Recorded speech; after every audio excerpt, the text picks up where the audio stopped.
Magandang araw po sa inyong lahat. Bali, ang ituturo ko po sa inyo ay isang pattern lang pero marami po kayong magagawang English sentences na bagay pong matutunan ng mga baguhan sa English para makapag-English din po agad sila at saka ito po ay laging ginagamit. Kaya napakagandang matutunan po. Okay? So, umpisa na po natin. So, ang gagawin po natin ngayon ay tayo po ay magtatanong. Okay? Na kung saan ay marami po tayong maitatanong gamit lamang po ang isang pattern. Okay? So, ang gagawin nyo lang po ay uunahin nyo lang po yung salitang is, tapos isusunod nyo yung it. So, mangyayari ay is it. Na kapag tinagalog po ay maaring yun ba ay o kaya yan ba ay. Okay? Tapos ang isusunod lang po natin ay yung verb po na kung saan ay inaalam po natin kung totoo na nagaganap yung naturang aksyon sa bagay na itinuturo natin gamit ang salitang yun o yan. Okay, halimbawa, yun ba ay gumagana? Pag in English po, is it working? So kung mapapansin nyo, gamit na gamit po yan, di ba? Isa pa po, yun ba ay nakakatulong? Is it helping? O kaya, yan ba ay tumutulo? Is it leaking? Yan ba ay lumalaki? Is it growing?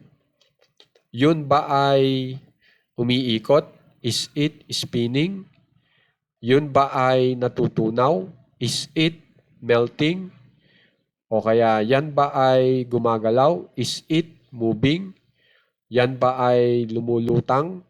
Is it floating? Yan ba ay lumilipad? Is it flying? At ang huli, yun ba ay nasisira o kaya yun ba ay nababasag? Is it breaking? Okay, bali ginagamit po natin yung ganitong tanong kapag inaalam po natin ang katotohanan patungkol po dun sa bagay na itinuturo natin. Kung gumagana ba, nakakatulong ba, tumutulo ba?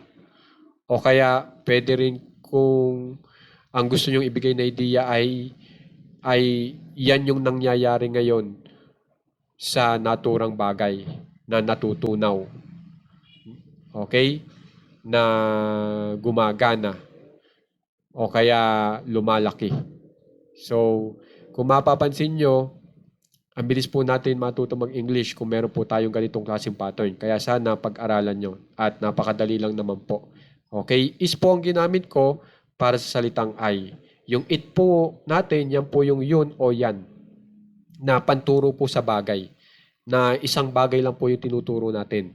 So, yung it po ay maaaring i-partner sa is kasi ang is po ay pang-isahan pong bagay.